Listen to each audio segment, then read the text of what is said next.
y un saludo. Comenzamos con nuestra clase número 2 sobre el Jesús histórico. Hoy vamos a ir indagando y profundizando en los métodos que se utilizan para analizar los personajes de la historia. Y también vamos a ir descifrando varios aspectos históricos que la mayoría de investigadores al día de hoy tienen como claridad del personaje Jesús. Entonces los invito a que escuchen este podcast conmigo. Yo soy Jairo Antonio Popó Vallecilla, licenciado en Filosofía y Educación Religiosa y magíster en Ciencias de las Religiones, y continuamos con nuestro estudio del Jesús histórico. Iniciamos este camino de la investigación histórica de Jesús partiendo del supuesto de que Jesús de Nazaret existió. En esto debo decirles que el 90% de los investigadores están de acuerdo en la existencia de Jesús. La dificultad estriba en que muchas veces a nivel de la historia, como nosotros la hemos recibido a través de la catequesis o de la tradición popular, se hace una mezcla entre el Jesús histórico y el Cristo de la fe. ¿Esto qué significa?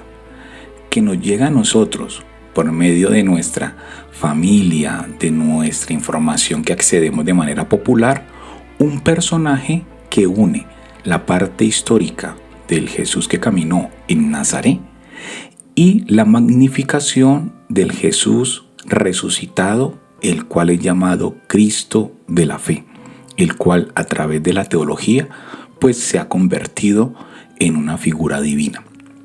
Esa mezcla, Jesucristo, es la que nosotros al día de hoy, a pie de calle, entendemos como la figura del Hijo de Dios. Y ahí es donde viene toda la dificultad de poder acercarnos de manera histórica cuando entramos en una conversación en la mesa de nuestra casa o en la academia, cuando se quiere acceder al personaje Jesús. Porque hacemos una mezcla entre el contenido teológico, que no es histórico desde la perspectiva de los métodos histórico-críticos, y los elementos históricos que al día de hoy se pueden comprobar. Este camino que hoy estoy recorriendo con ustedes en esta segunda clase es el camino de la historia. Y a partir de allí vamos a ir descubriendo esos elementos mínimos, históricos, que nos permiten acercarnos a este gran personaje. Y el primer dato, como ya se los decía, es que la gran mayoría de los investigadores aceptan históricamente que Jesús existió. Por eso ya podemos poner en tela de juicio todas esas teorías que nos llegan constantemente de Jesús míticos, de que Jesús fue una construcción de algunos iniciados, que Jesús es una copia de algunos dioses solares de la antigüedad. Eso al día de hoy solo hace parte de la mitología moderna que ha tenido muchos seguidores, porque evidentemente este personaje pues causa esa curiosidad. Pero el día de hoy les quiero compartir que la gran mayoría de historiadores da por hecho que Jesús sí existió. Y siempre cuando llegamos aquí nos preguntamos, bueno, si este hombre existió, ¿cuál es ese perfil que nos va dando la historia de su quehacer, de su labor? Bueno, primero, todo lo que tiene que ver con su infancia, al día de hoy no tenemos ninguna información histórica. La información que encontramos en los evangelios de Mateo y Lucas al inicio, donde nos narran la vida de Jesús en su infancia, o lo comúnmente que se llama en la academia los evangelios de la infancia de Jesús, son construcciones literarias, primero, para ayudar a la comunidad primitiva a entender que había una conexión del Jesús que ellos conocieron caminando en Galilea con las profecías del Mesías. Entonces lo ponen a nacer en Belén, a nacer de una manera fantástica de una virgen. Bueno, eso es un tema que lo vamos a ir abordando, pero ya les puedo compartir que al día de hoy, desde el punto histórico, no tenemos ningún dato de la infancia de Jesús. Inclusive hay algunos escritores modernos que ponen a viajar a Jesús a la India, o que lo ponen a viajar inclusive que viene de otro planeta. Bueno, todo eso, como ya les comparto, hace parte de la mitología moderna que ha beneficiado a muchos autores porque sus libros pues son muy vendidos. Pero no sabemos nada de la infancia de Jesús. Hay un dato importante que quiero compartirles, y es que normalmente cuando vemos de manera popular la vida de Jesús, ya cuando se acerca ese momento de salir a la plaza pública a tener pues ese impacto social, lo relacionamos en su quehacer diario con la labor de carpintero, que era la labor supuestamente de su papá putativo José.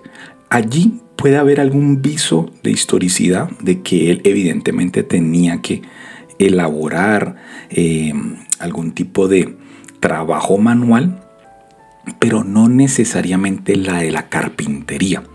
Aquí, cuando en los evangelios se habla de la labor de Jesús, se habla de la palabra tectón en griego, y esto significa constructor de casas, y posiblemente debería estar especializado en temas de la madera. Es un dato histórico que Jesús ejercía una labor manual de construcción, de adecuación de casas, relacionado a la madera, pero no exclusivamente un carpintero. ¿Y por qué decimos que evidentemente sí hay algún indicio de que Jesús ejerciera esta labor, más allá también de los datos que nos da el Evangelio? Y es que muchos rabinos de la época, más allá de tener esa labor de comentar las sagradas escrituras, de compartir algún mensaje moral y también de religioso, ejercían una labor de trabajo. Y aquí el más famoso de los rabinos en la época de Jesús era Gilel, y él era un zapatero. Evidentemente en otras horas pues estudiaba las escrituras y tenía su grupo al cual él le enseñaba y iba a la sinagoga. En la situación de Jesús se puede decir que Jesús en el día era un tectón, lo que ya venimos hablando, esas personas que hacen arreglos en las casas. Podría estar especializado en la madera, y en sus tiempos libres pues hacía el estudio de la palabra y podía ir indagando en el tema religioso. Pero la gran mayoría de su tiempo, evidentemente ya cuando nos adentremos al estudio de las características de Israel del siglo I, nos vamos a dar cuenta que él ejercía un trabajo. También tenemos que decir en este punto, y aquí vuelvo a hacer la aclaración, que para arrancar este camino de nuestro estudio histórico tenemos que hacer esa distinción entre el Jesús de la historia y el Cristo de la fe. Porque el Cristo de la fe, o Jesucristo, que es la unión, esa mezcla que ya hablamos, que hemos recibido de manera cultural, es un concepto intelectual. Para el análisis histórico de Jesús vamos a llegar hasta la muerte en cruz, porque todo el tema que nace a partir del concepto de la resurrección hace parte de la teología de las primeras comunidades de fe cristianas.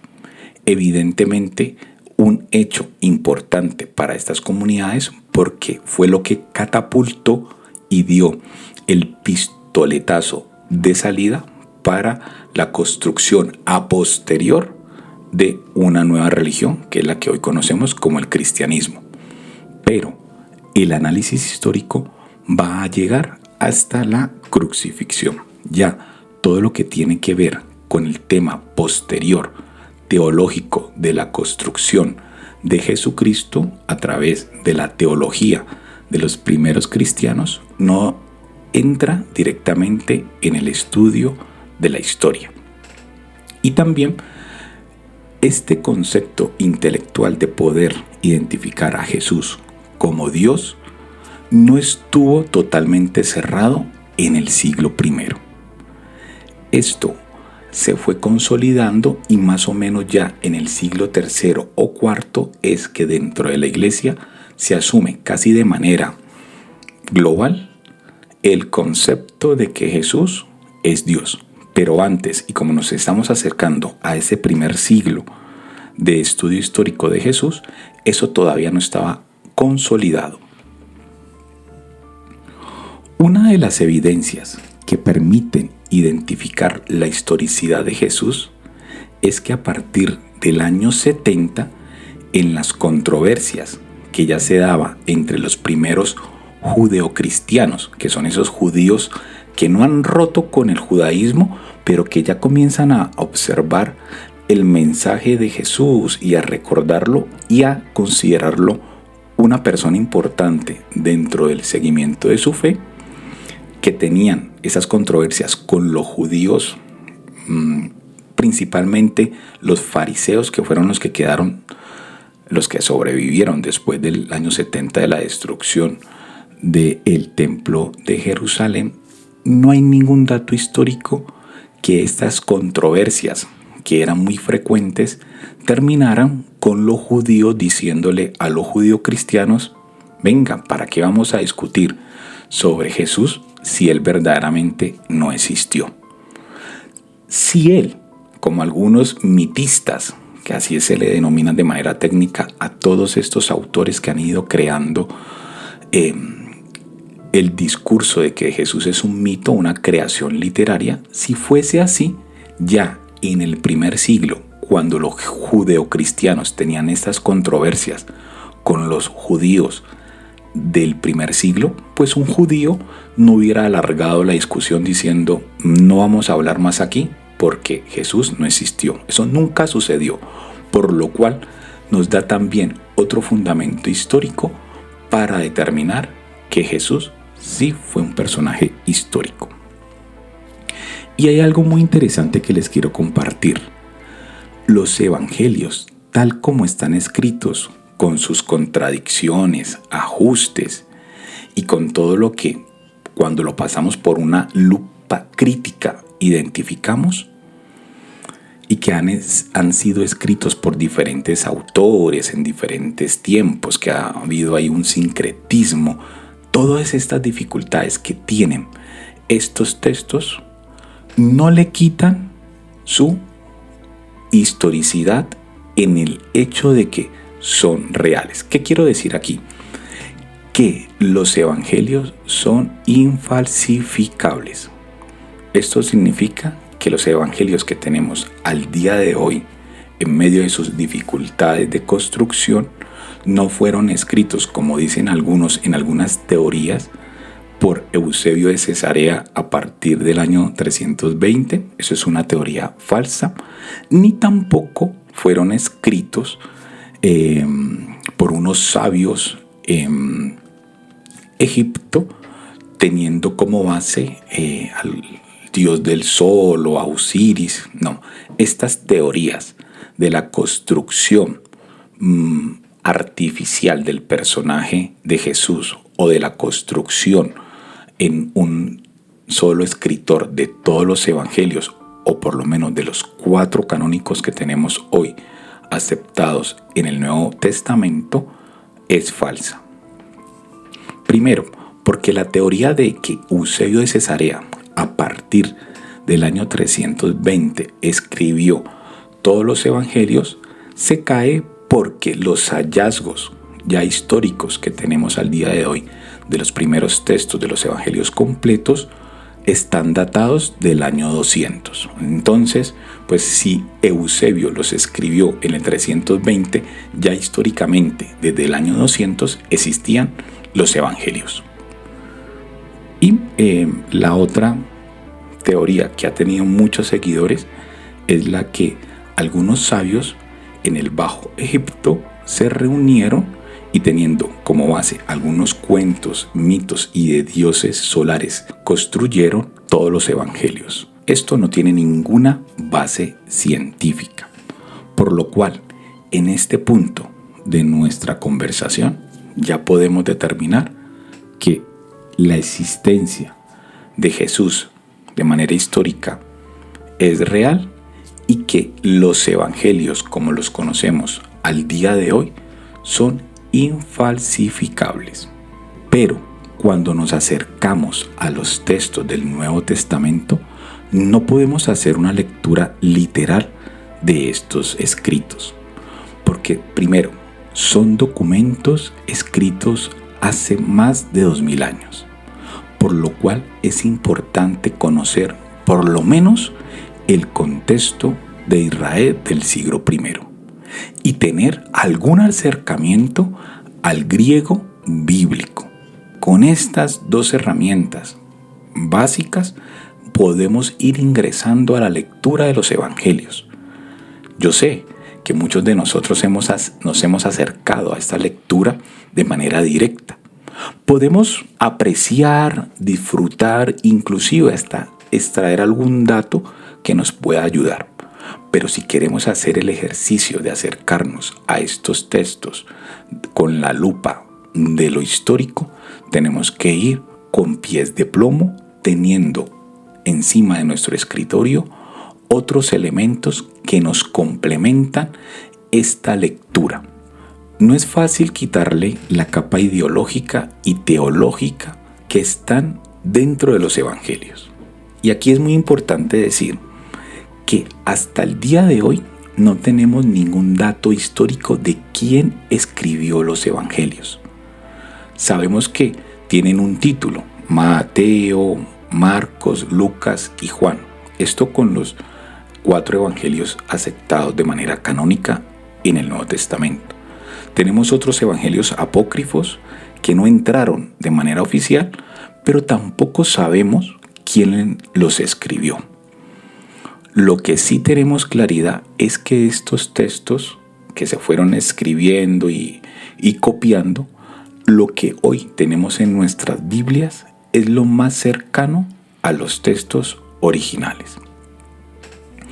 Pero hay una gran capa de teología y de ideología que están dentro de estos textos y que también han colocado en la boca de Jesús situaciones, palabras, frases y sentencias que de manera histórica no las dijo Jesús, sino que representan la situación de las comunidades cristianas del siglo I que hacen ese ejercicio de retrotraer hacia el pasado, hacia la vida de Jesús, unos 40 años atrás, para fortalecer la situación o defender o denunciar la situación de las comunidades cristianas que ya comenzaban a seguir a Jesús después de su muerte.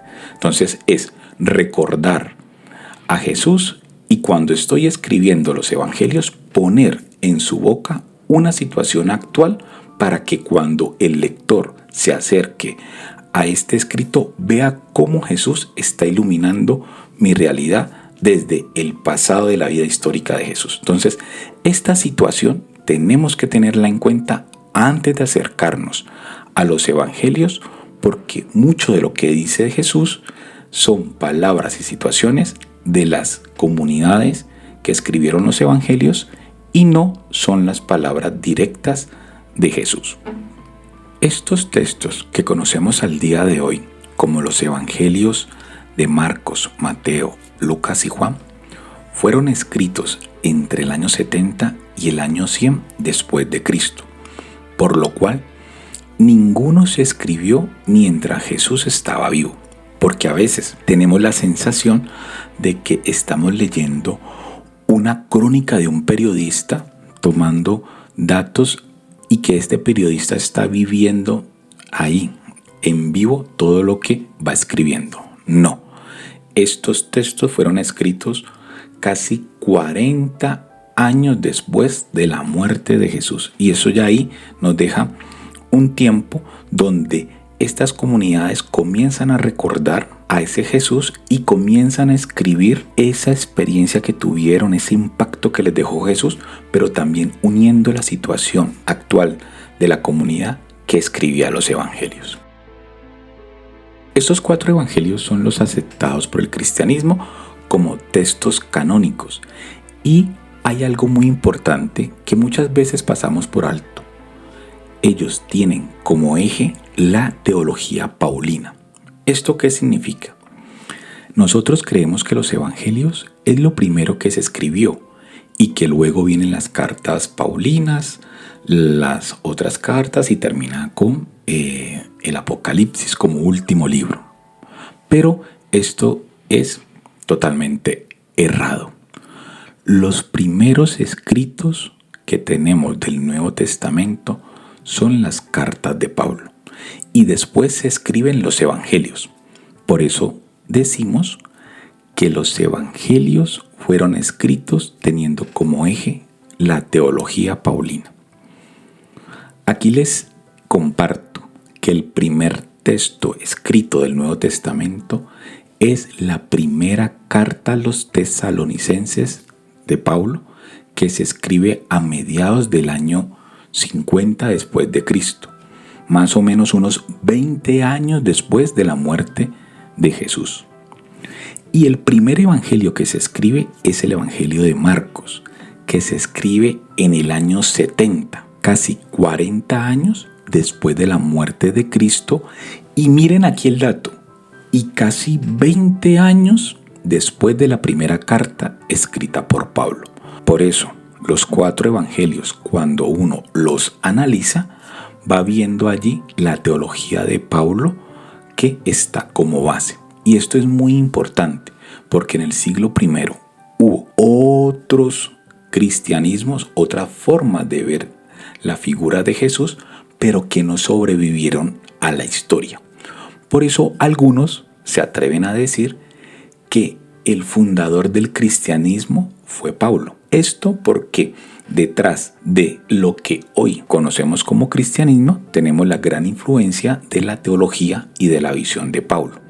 Pero también debo decirles que al día de hoy no podemos asegurar tampoco que Pablo sea el fundador del cristianismo, pero sí él fue uno de los primeros motivadores, y también podríamos utilizar un término moderno, fue uno de los primeros que le hizo un marketing y una promoción publicitaria a lo que él consideraba la mejor manera de vivir. Fíjense aquí, el judaísmo desde la perspectiva cristiana, teniendo como eje central la figura de Jesús, porque tanto Jesús como Pablo, hoy los estudios históricos nos dicen que fueron totalmente judíos, que no rompieron definitivamente con el judaísmo. Hoy algunos círculos de judíos un poco más modernos están aceptando a la figura de Jesús como un verdadero judío.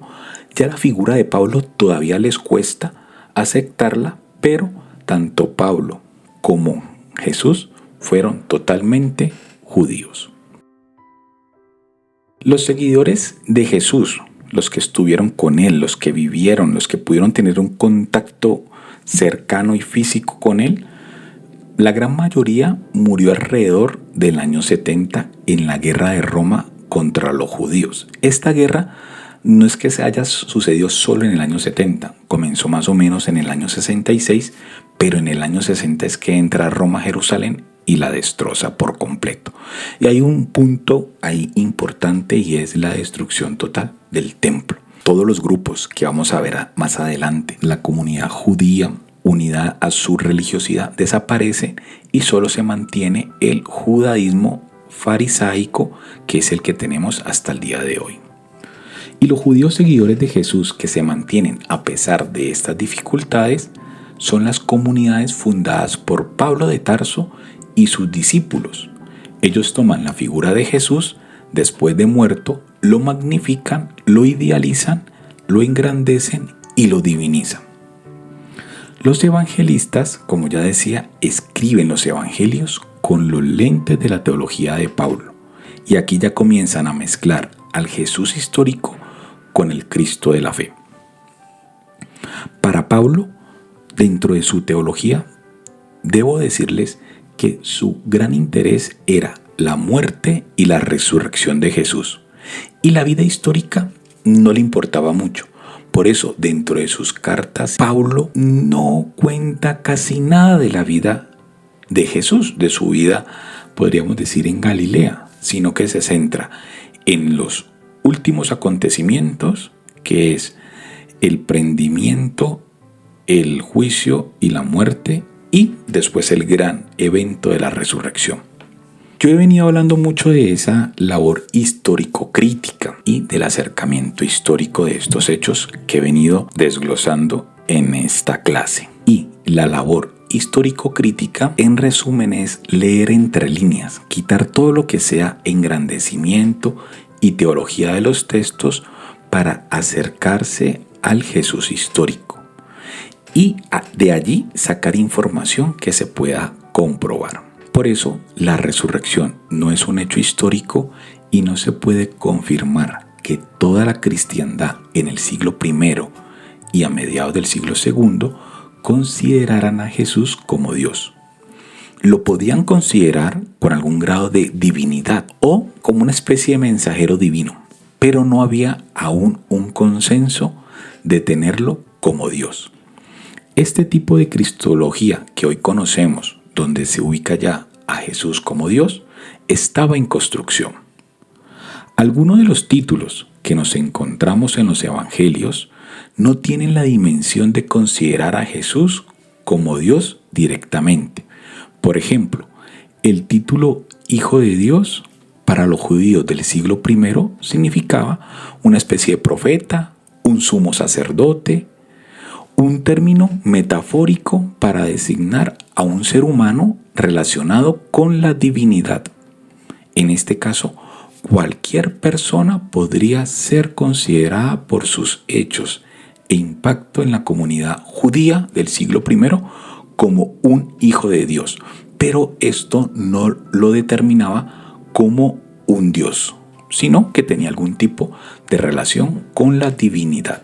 Una de las bases de la confusión puede nacer cuando leemos en la carta a los Hebreos, la cual hasta el día de hoy no se sabe quién la escribió, en el versículo 8 del capítulo 1, donde se le llama a Jesús Dios, pero con algunos matices, que ya vemos que en el capítulo 2, este Jesús, que es Dios dentro del texto, se dirige a su Creador. Aquí se ve algo ya de contradicción, porque si Jesús es Dios, ¿por qué debe dirigirse a su Creador? Cuando una de las características de Dios es que no puede ser creado. Entonces, este tipo de confusiones, de contradicciones que encontramos, nos va dando elementos históricos para identificar que la cristología en el siglo I, para poder determinar a Jesús como Dios, estaba todavía en construcción. Un dato muy interesante que no podemos pasar por alto es el siguiente con relación al concepto de divinización de Jesús en los evangelios. Fíjense en algo importante. La palabra Dios aparece 1300 veces en el Nuevo Testamento y solo 6 declaran a Jesús como Dios. El resto del Nuevo Testamento nunca afirma de manera directa que Jesús es Dios. Y con estos datos que ya vamos viendo de manera histórica, ya podemos ir identificando cuál va a ser nuestro camino en nuestro curso del Jesús histórico. También debo decirles, la verdad absoluta en historia no existe. Es una verdad que se construye por consenso, es dinámica. La verdad se va construyendo con los descubrimientos que se van generando en los documentos, en la arqueología, en la historia, y la verdad se va a ir ajustando. Por eso estos datos son considerados verídicos hasta el día de hoy. Ya cuando en el mañana hay un descubrimiento arqueológico o histórico o de unos textos que impacten lo que tenemos hasta hoy, pues esa verdad se tiene que ir ajustando. Por eso un llamado que yo les hago es que cojamos con pinzas o que estemos muy atentos cuando alguien se nos acerca diciéndonos que tiene la verdad absoluta, que esto es así y no puede cambiar, o que esto es totalmente inamovible porque lo creemos y así debe ser. En el ámbito de la historia, como ya les decía, la verdad absoluta no existe. Y para acercarnos al método histórico crítico es muy importante que comencemos a escuchar estos 5 criterios que de manera de consenso los historiadores utilizan para identificar los datos que hoy les estoy compartiendo. Y a continuación voy a explicar los criterios y las reglas para la investigación histórica que se utilizan actualmente. El criterio de dificultad. Esto significa, si un dato crea dificultades, es muy probable que provenga de Jesús y no de una creación posterior de la tradición cristiana. El criterio de discontinuidad, utilizado de manera plausible. Si un dato no puede explicarse ni recurriendo al judaísmo ni a la iglesia primitiva, es muy posible que lo tengamos que atribuir a Jesús. El criterio de testimonio múltiple. Si un dato aparece en fuentes múltiples e independientes, créese su fiabilidad histórica. Y el criterio de coherencia. Esto significa, es más fiable lo que cuadra con las circunstancias históricas o con los datos bien establecidos. Estos son los criterios que hoy la investigación histórica utiliza para acercarse al personaje de Jesús. Y con esto de fondo les voy a compartir los 26 puntos en los que la mayoría de historiadores están de acuerdo con la veracidad del Jesús histórico. Primero, Jesús nació en el año 4 a.C. Esto porque hay un desfase dentro de la datación del nacimiento de Jesús, y Jesús nace bajo el poder de Herodes el Grande. Y Herodes el Grande muere en el 4 a.C., por lo cual ya ahí Jesús debería haber nacido. Entonces tenemos ese desfase entre 4 a 3 años, lo que impacta en su fecha de muerte. Normalmente decimos que Jesús murió a los 33 años, pero eso es un error. Jesús debió morir entre los 30 o 31 años de edad. Segundo, Jesús creció en Nazaret, posiblemente es lo más cercano a la historia, pero lo que tenemos como dato es que Jesús no nació en Belén. Este nacimiento que tenemos en los evangelios de Mateo y Lucas es una acomodación que hace el escritor del evangelio para unirlo a una profecía del profeta Miqueas. Tercero, Jesús tiene hermanos. Aquí se ha dado mucha discusión dentro de los mundos confesionales si Jesús tuvo más hermanos, pero a nivel histórico hay datos fehacientes que nos permiten determinar que Jesús sí tuvo hermanos. Lo podemos ver en el capítulo 6 de Marcos y en el capítulo 10 de Mateo, tanto hermanos como hermanas. Lo que sucede es que la mujer en el siglo I no tenía mucha importancia y los nombres de las hermanas de Jesús no aparecen. Cuarto, Jesús fue un hombre religioso. Cuarto, Jesús fue totalmente judío y nunca rompió con la religión judía. Tampoco nunca creó una nueva religión.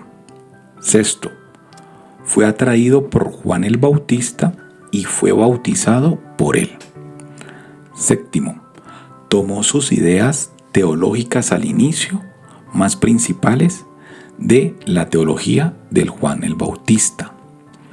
Octavo, Jesús tuvo discípulos, a los cuales él llamó, y estos 12 discípulos configuraban un signo de las 12 tribus, por lo cual Jesús posiblemente al final se pudo haber autorreconocido como profeta judío. 9. Habló como un profeta. 10. Utilizó un lenguaje directo, retórico, exagerado muchísimas veces.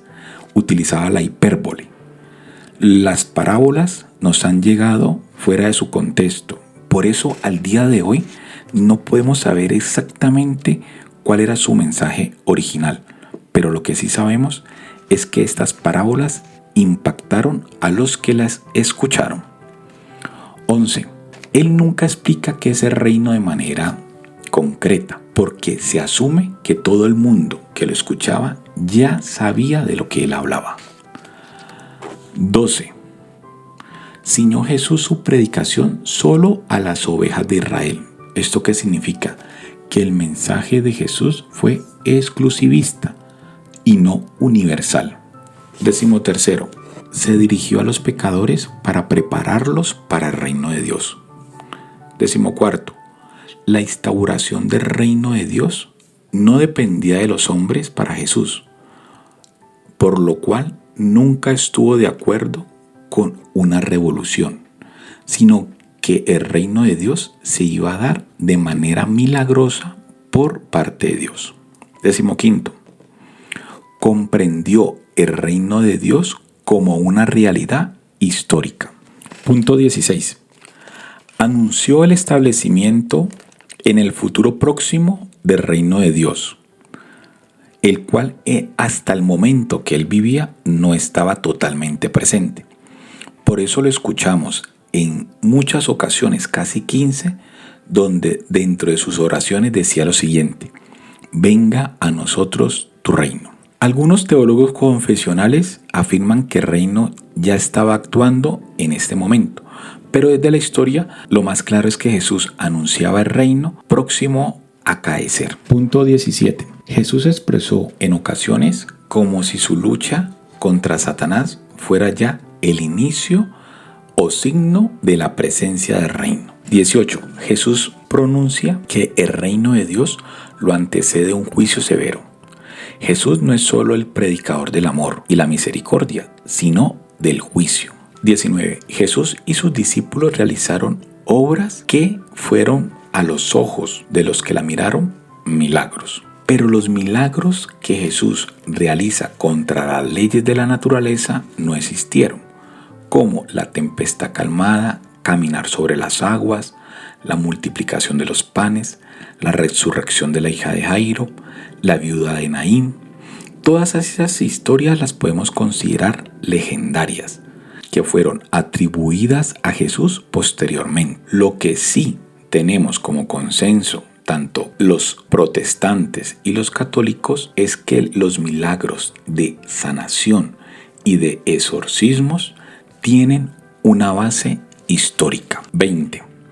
Jesús antepuso los aspectos morales a los rituales. No rechaza a los sacerdotes y rituales de purificación, pero está más interesado en un cambio de vida.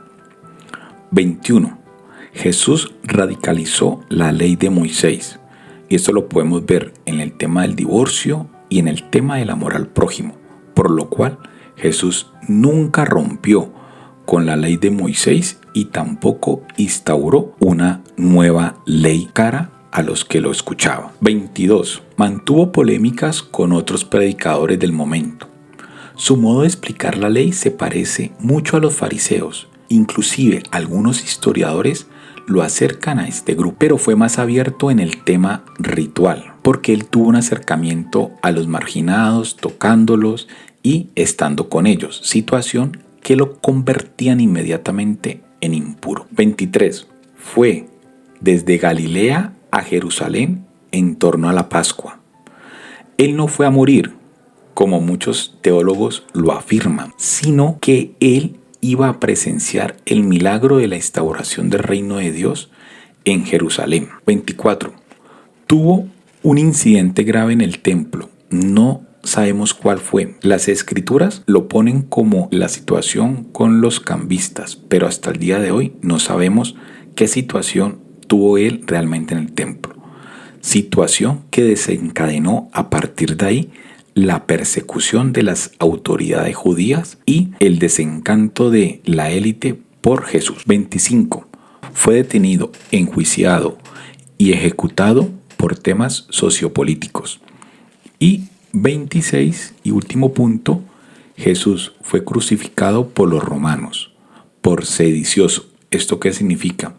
Porque predicaba un reino nuevo de Israel donde no tenía cabida ni Tiberio ni el imperio romano, por lo cual su muerte fue por motivos religiosos políticos.